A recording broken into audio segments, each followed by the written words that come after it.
Today Roger and I are visiting an amazing fortress, Chateau Fort de Bouillon in Wallonia in Belgium. The castle was built during the 8th century on a narrow ridge in between the meander of Simor River. It was first mentioned in literature in 988. In 1076, Bouillon Castle was given to Godfrey of Bouillon by Henry IV, the Holy Roman Emperor, and in 1095 Godfrey answered the call of Pope Urban II to go to the First Crusade. So he took out loans on his lands and Bouillon Castle from Aubert, Prince-Bishop of Liège, to finance his crusade. But Godfrey died in Jerusalem in 1100, and the castle became the full property of the Prince-Bishop. The castle came under sieges and was taken several times over the next 4 centuries, something of a feat given the tactical advantageous position of the castle. During the Italian War of 1551-1559, Bouillon was occupied by the forces of Henry II of France to keep them free from the Habsburg influence. France invaded the Duchy of Bouillon in 1676 during the Franco-Dutch War, and in 1680 Louis XIV of France sent Vauban, the famous military engineer, to Bouillon. Vauban then transferred the castle into a first-class fortification, and seeing his handiwork here makes it worth a visit. The French Revolutionary Army invaded the Duchy of Bouillon in 1794, creating a short-lived Republic of Bouillon. In 1795, Bouillon was annexed to the French. In 1815, Bouillon Castle was annexed to the Grand Duchy of Luxembourg, and in 1830, after the Belgian Revolution, the castle became part of Belgium. During the Franco-Prussian War, after the Battle of Sedan, 1870, Bouillon Castle was used as a military hospital by the Prussian army. Well, this is the site of where Godfrey of Bouillon, he sold up all his worldly goods, and he crossed the little drawbridge there, 1096 around about, and headed off for Jerusalem during the First Crusade, following the Pope's advice that everybody who died capturing Jerusalem would go, never mind how bad and evil they were, would go to heaven. And he made it all the way to Jerusalem on horseback, and they fought their way in, and he was elected the first king of Jerusalem. 1828, built in Liège. 1828, so this is between the Napoleonic Wars. Yes. Because it's cast iron. Yeah. This was built to guard the approaches into Belgium, or just to guard this area? Just to guard the area. And obviously, giving the Templar connection, people are here looking for the treasure, of course the Holy Grail. It's currently inhabited by a vicious owl and some falcons. We'll get back to that later. No, I love heights. It's just I have a fear of falling off them. Well, you know, it's not the falling that'll kill you. No, it's the landing.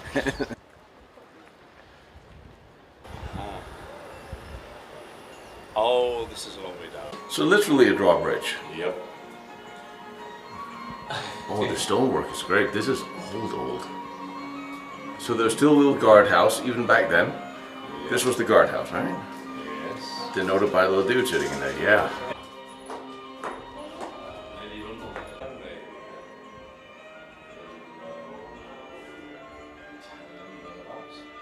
So this is the next bridge after the little bridge house. Yes. Ooh. And there's still the cannon port's up above. It's pretty well defended. This looks original too, doesn't it? I mean, it's at least. Well, they filled in the pit behind the drawbridge. Obviously, they walked towards the north.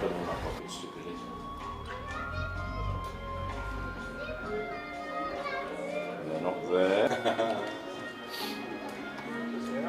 See how people they did the inscription in the doors. I wonder. Oh, but I wonder when though. There's one Godfrey as he left. Yeah, that's what he did. Like carved his name in his own castle. Yep. But the stonework is really. This is the 1,000-year-old. Yeah. It falls on you. So it's a drop gate, not a drop bridge, obviously. Yeah, drop gate. So But hang on. But how? So. Oh no, it's just representation. Yeah, but it's still going to groove down like the groove here. Yeah. They probably would trap people in here. Yep. And there's another murder hole there. Yes, there is. And then there'd be a second drawbridge in front. They knew what to call things back then. I want an apartment with a murder hole. That's too much to ask. So, I mean, is this is natural rock though, isn't it? This is built into natural rock, isn't This it? is covered in natural rock.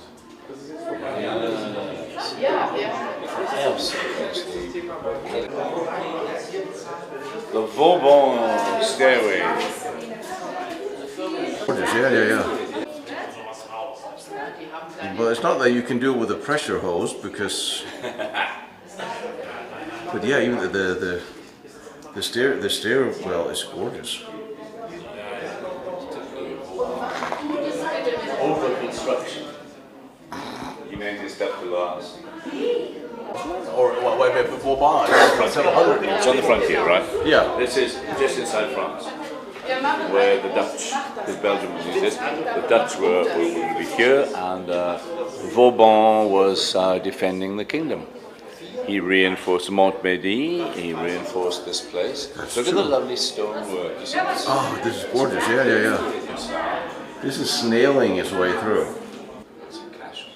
So do I. Splendors. Folding money. Like a folding small, is what I think.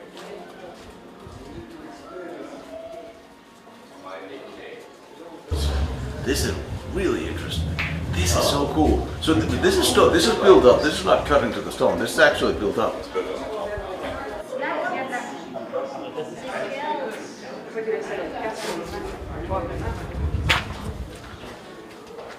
Ooh. Thing that meets up with the Bourbon staircase, isn't it? At the top. Here we go.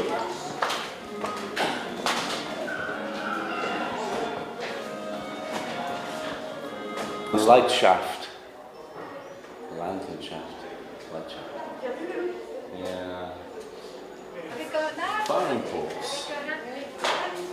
This is the firing port over the last landing. Yep. Well, you can just you can just see through the tunnel. I guess you would be out there. Great shot Yeah. through the portcullis. Amazing that it's so. I love these old castles and old forts, and I love how the details from 1,000 years with renovations can be seen in World War I and World War II forts. There's a direct lineage, just the weapons changed. And the black flagstone floor as well, that's really good.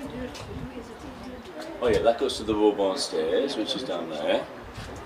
And this is the wall walk. This was definitely crossbow, unless you think this was refitted for musket later. Oh yeah, muskets. Got bows. You need Yeah. it's going to be different. I mean, crossbow, even for crossbow, crossbow might have worked. Yeah, crossbow doesn't go as far, does it? That's the problem. You've got to shoot a long way to get down to the river from here. Never mind hit anybody. You just got to get a nice Roman crossbow. Something with a bolt. Arbalete. Yeah. I know. We have 2 firing ports and a drop, so you could drop grenades, or Oh. is that what that would have been? A wooden platform or something here. I mean, but do you think that whole second hole here, which is a hole straight down, was for dropping? Oh, dropping explosives. Anybody trying to undermine the gateway? We're not quite in the burning oil stage, right? Oh, never any burning oil. It costs too much money. It was boiling water. How the hell do you capture this? Well, you know, as you say, you go around it. Yeah. You starve it out. Do you have any idea how long it took to build this? Oh, several centuries it developed and developed.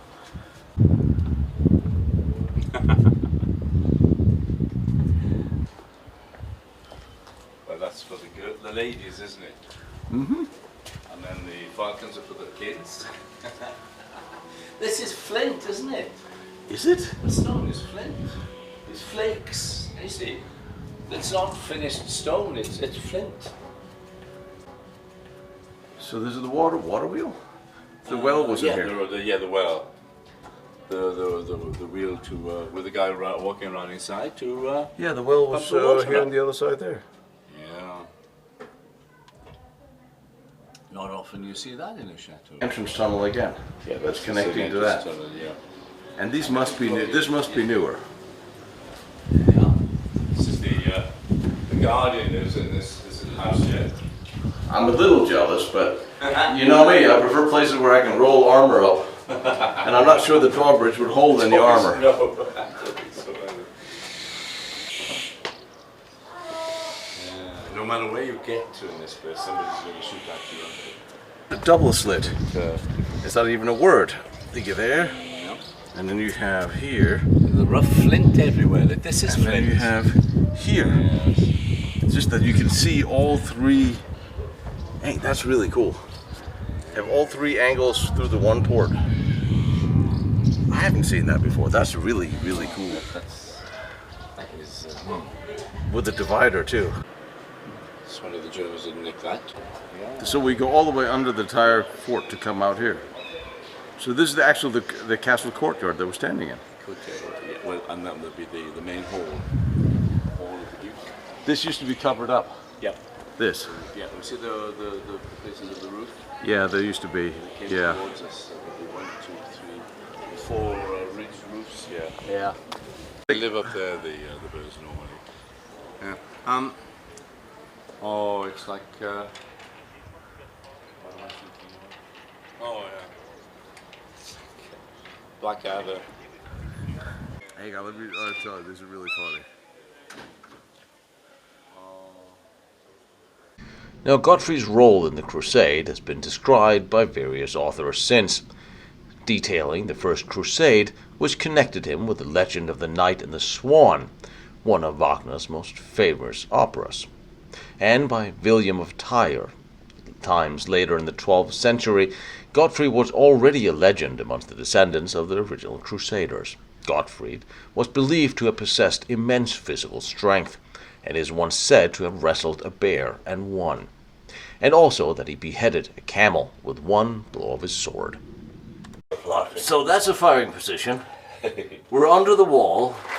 That's a firing position. And there's either something on fire or a little moisturizer down there or something. But I think we're going this way. We're in the storeroom in a minute. And there's a step right here. Yeah.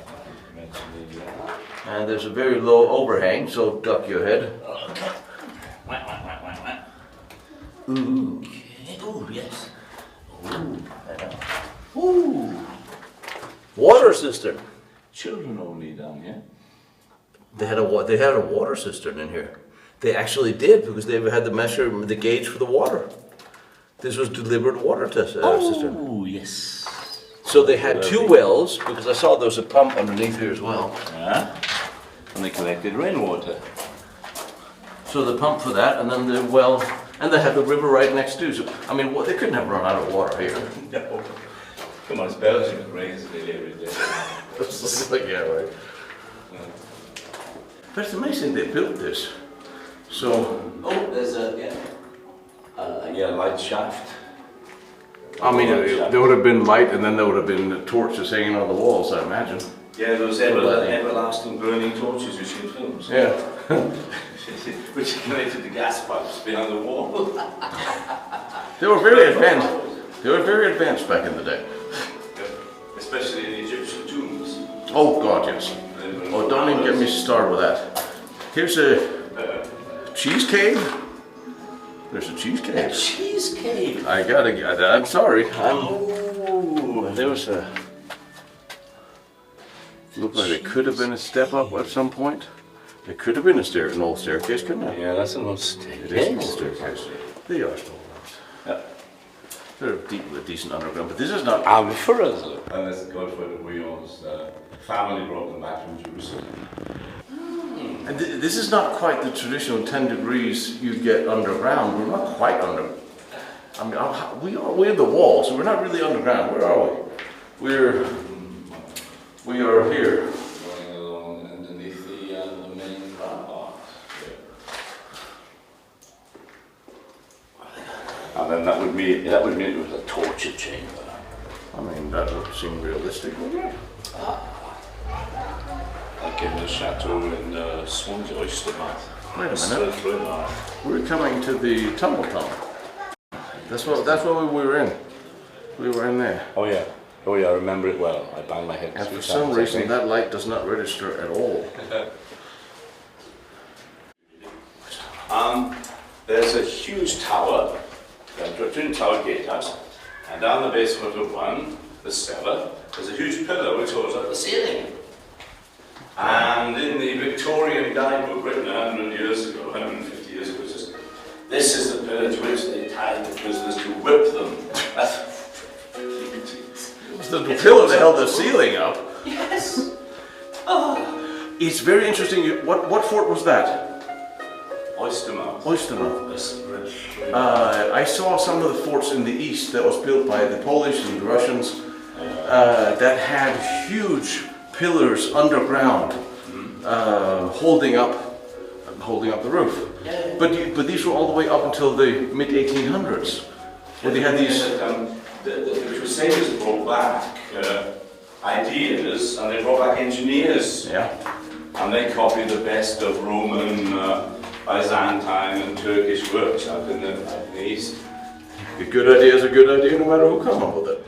Torture chamber. I told you there would be one. I reckon we'll better be. Wow. Great big sills.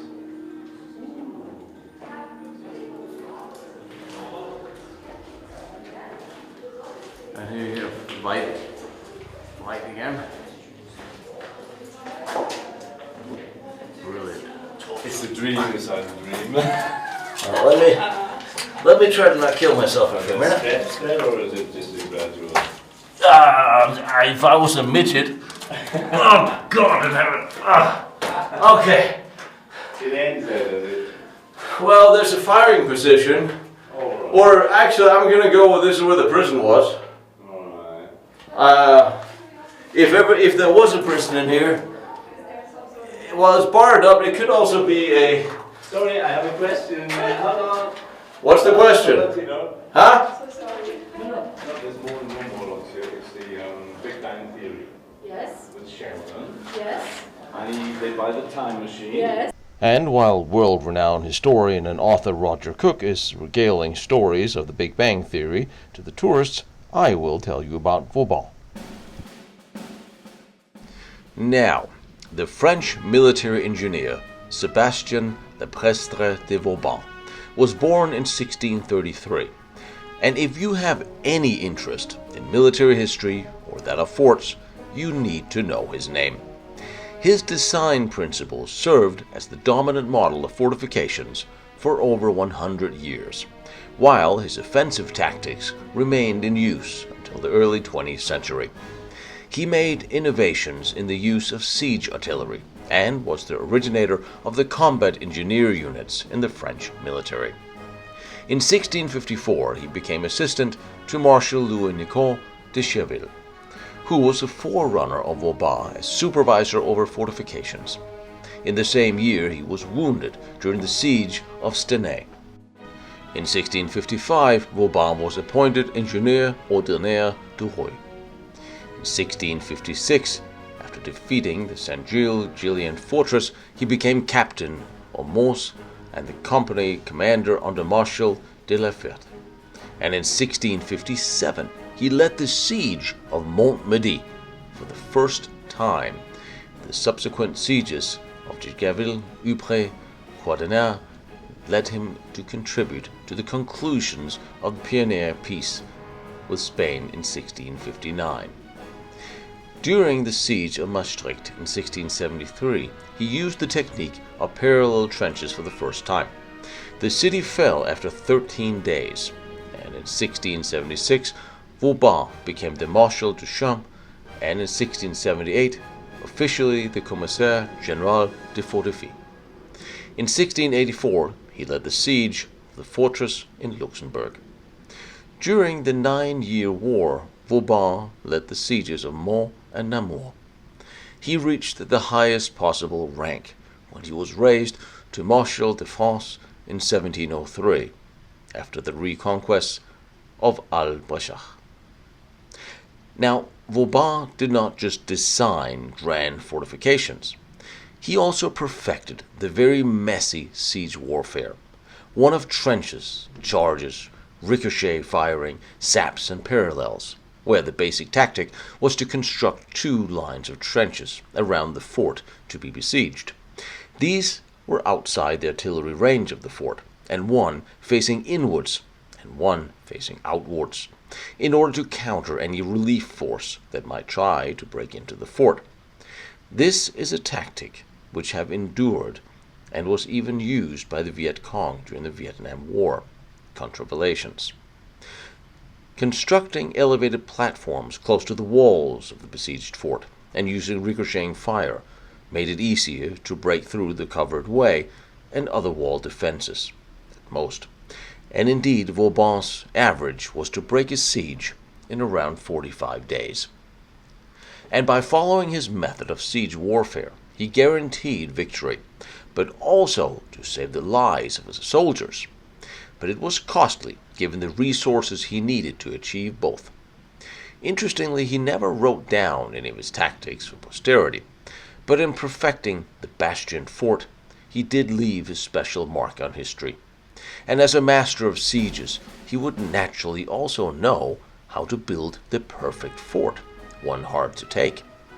And today, amazing forts around the French frontier bear witness to his talents, either by construction or by reconstruction of existing forts to his specifications, such as here at Buillon and in Montmedy, a place I cannot wait to show you. What I like about Vauban is that he strongly did not believe in rigid systems. He advocated, and I quote, that the art of fortifications does not consist of rules and systems, but uniquely in good sense and experience. And it could be said that he was the true grandfather, or great-grandfather, of the concept behind the Maginot Line, believing France could be best protected by a fortified line of defenses, as he advocated in 1673, as to the forts to be built and rebuilt. What resulted from his ideas would protect France and its frontiers long after he had passed on, well past the era of Napoleon to the Franco-Prussian Wars, where his forts still stood the test of battle. When he died in 1707, he had been wounded in battle 8 times, directed 48 sieges, and overseen the construction of 160 fortresses. He would pass on knowing that he had left France capable of defense and siegecraft for centuries to come. And today, we all get to enjoy and learn from one of the greatest military engineers of history and visit his works around France. Augmented with red brick. Yeah, on top of the flint. Ah, this is rock. That's the rock cut. But this is the flint. Yeah, and then this is flint. This So is there's flint, rock. and this is rock. They've made a little tunnel, and they've perhaps this way. No, this bit. Oh, this is up the side of the castle, overlooking the river. That's why it's here. Well, It's the would be hard to see from here. coming out. This is cut rock. This is great. Yes. Through there. This is it. This is the end of the chateau. So anybody poor mugs arriving from this end. The river splits around the castle, doesn't it? The river on No, both it goes sides. round on a bend. It goes round on a bend. Yeah, big U all the way around. Right in front of us, It because goes I from see left to water right, here. Left to right, it goes all the way around, and then goes left to right and left to right. There's a big U-turn. So it's a perfect place to make a chateau.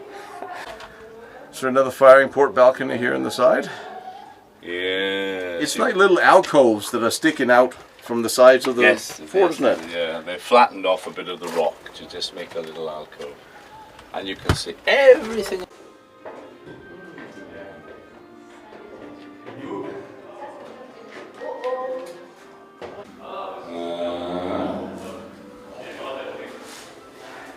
pen knife on you,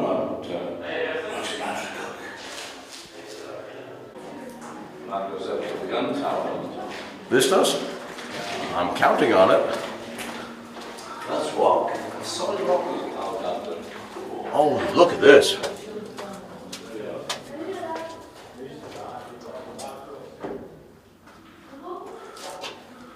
Ooh. Is that a staircase up? Yes. Those spiral staircases, you know that? There are not a lot of spiral staircases. But didn't they only come in later? In the 1516s? The first spirals? Yeah. No. I mean, Leonardo da Vinci made the first spiral staircase. No, he made the double revolving staircase. Like on the cross channel ferries, the revolving staircase. No,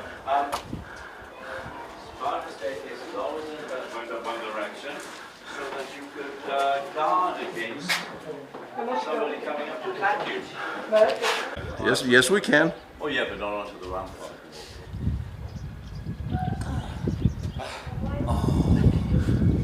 That is lovely. And look, the flag is Godfrey of Bouillon's standard.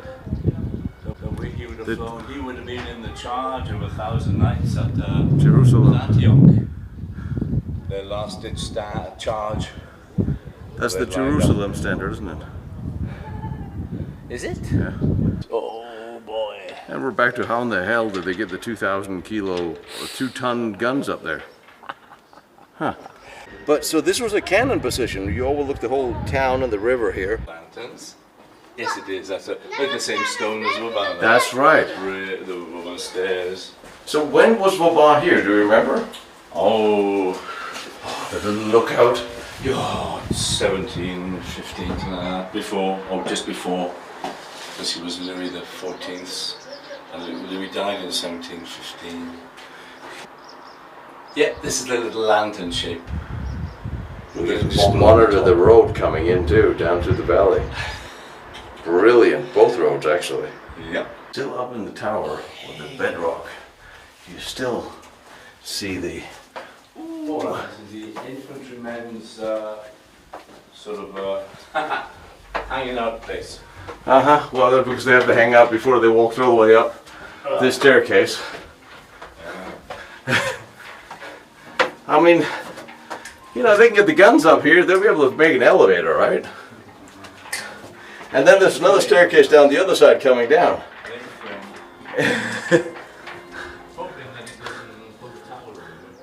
Yeah, right? Yeah.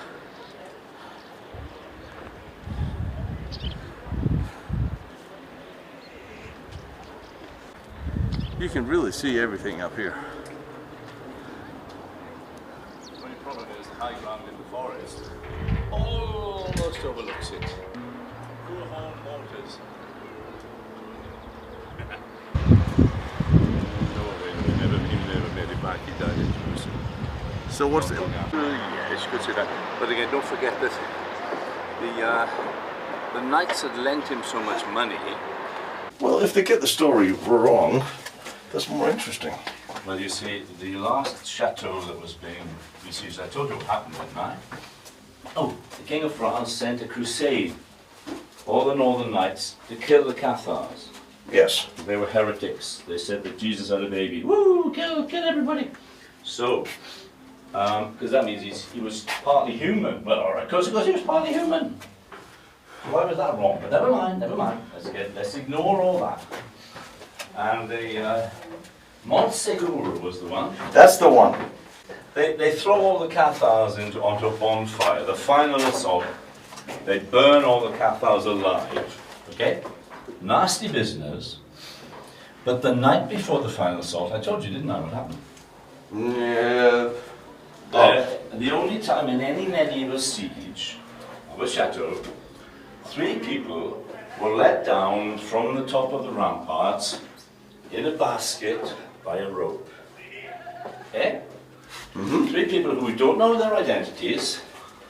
They arrived amongst the French troops, the Northern Knights, and they were allowed to pass through the camp untouched. And they escaped. So did they escape with the Holy Grail or with the Mary Magdalene? No, it's not the Holy Grail. Because the thing is, if the legend is true, and they are the Merovingian dynasty and their survivors are the descendants of Jesus and Mary Magdalene, and you have been sent by the Pope to kill them, and the Pope is wrong, and they were really the descendants of Jesus, what's going to happen to you in the afterlife? So in fact, they hedged their bets. Yeah. They were obeying the Pope's orders to destroy the castle or capture the castle and destroy the Cathars, but they let these three escape. And you have to say, well, they must have been the descendants of the Merovingian dynasty, royal dynasty, and they were afraid to kill them. They would burn forever in hellfire if they did that. It's a lovely story. It is a lovely story. You think there's anything to it? Sorry? Do you think there's anything to it? I mean, if there's It is a anything... historical fact. That's a story. Yeah, some did get Historical away. fact. They lowered the basket, and 3 people escaped, and we don't know who they were. Or where they went. Yeah, or why they were let to escape. Although there were rumors that one of them were living in a cave not far until he or she died, I believe. Oh, but I suspect that they made their way to Paris, where there is still a secret society which claims to be the royal bloodline.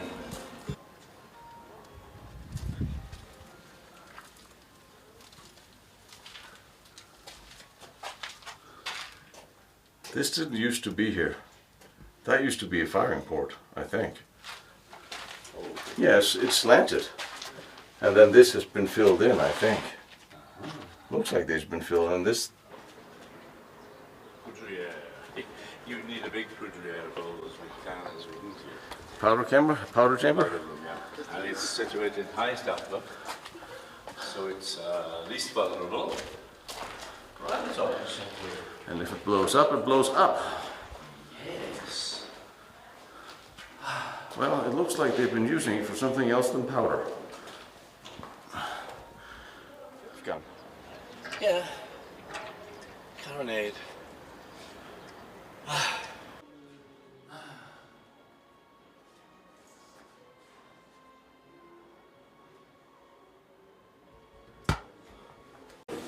Deze accenttekens is dan onze mensen weg van elkaar. Well, I'm grateful for all these handrails. They're very useful. Oh, this is where the flag is, isn't it? Yep. Here you have your cannon positions. You were doing the opposite of what you usually do. You usually dive down holes as deeply as you can go. Now you're climbing up as high as you can climb. I mean, flint is brittle though. Yeah, if you hit it with a cannonball, you're going to get splinters everywhere like wood, aren't you? Yeah. Shit. You're going to hit this place. I mean, it's sharp and it's strong, but it's brittle. So you think sandstone would be better? I mean, This stuff is very strong. it'll also peel. I mean, it'll break off in layers. It's Well, you think that.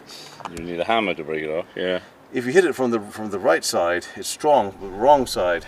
And these fortresses and castles are where history is made, especially like this one with 1,000 years of history, and you can still see the fingerprints of Vauban all over.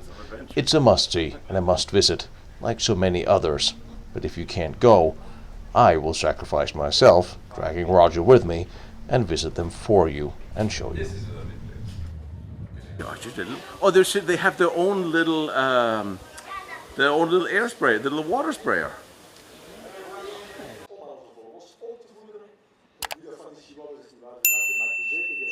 But the Falcon Show here really is amazing, and you absolutely should visit, if not for any other reason, than just to get better acquainted with the nice birds, like Roger did. Nice by the goose. Thank you, Roger.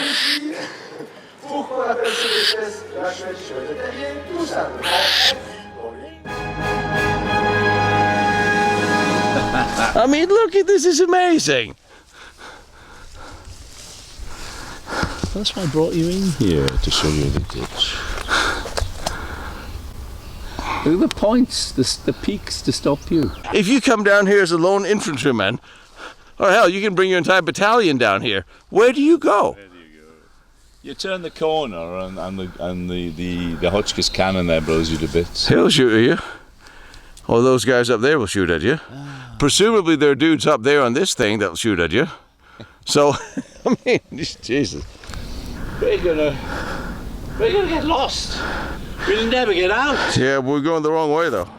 Behind me is Vanna von Braun's first test stand. Down the road is Dietmar's nuclear reactor. Over there is the Maginot Line and all its amazing forts.